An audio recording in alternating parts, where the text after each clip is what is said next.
Nakagawa na ba kayo ng ganitong klaseng dessert na apat na itlog lang ang ating kakailanganin? Nako, tara, wala na patumpik-tumpik pa dahil ngayong araw na ito ay gagawa tayo ng Japanese caramel pudding. Tara, simulan na natin. Sa maliit na kawali ay ipapainitin lang muna natin dito yung ating evaporated milk at yung ating asukal. Yung ating exact measurement, ayan ha, makikita nyo na sa mismong video. So, tunawin lang ito, huwag natin ito papakuluin. Kung meron kayong microwave, ay papada nyo naman yung gamitin para lang matunaw yung ating asukal. Set this aside at habang tayo ay naghihintay na ito ay lumamig, nagkakaramalize na ako ng ating asukal dito sa linerang gagamitin. Yung ginamit ko nga pala dito ay large size, dalawa lang ang ating kakailanganin dito. In another bowl ay apat na large size ng itlog ang ating kakailanganin. Yung dalawang large size ay egg yolks lang yung ating tatanggalin dito at isasama natin dito sa dalawang large whole eggs.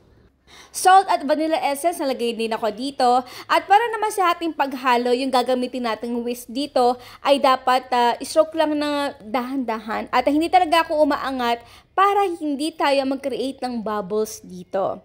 Dadalagyan na rito yung ating tinunaw na asukal with evaporated milk.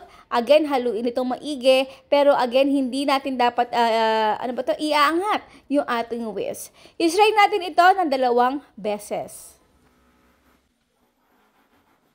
Ayan, at ito talaga measurement natin ay saktong-sakto na para sa large size ng lianera. At ayan, pagka-share nyo na lang at huwag kalimutan na takpan ito ng foil. At sa pagluto naman nito over high heat, ayan, nagpakulo muna ako ng ating tubig. Kapag nakikita ko na ito na kumukulo, ay hihinaan ko na yung ating apoy to low heat.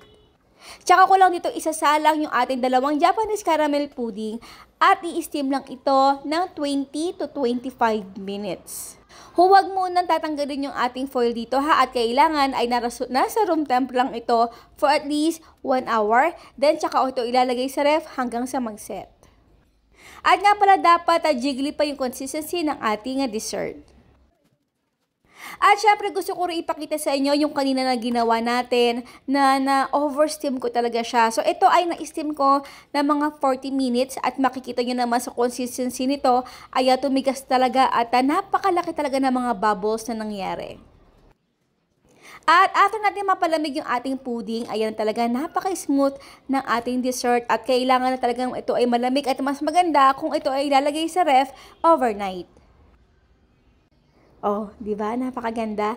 And now is done, our Japanese caramel pudding.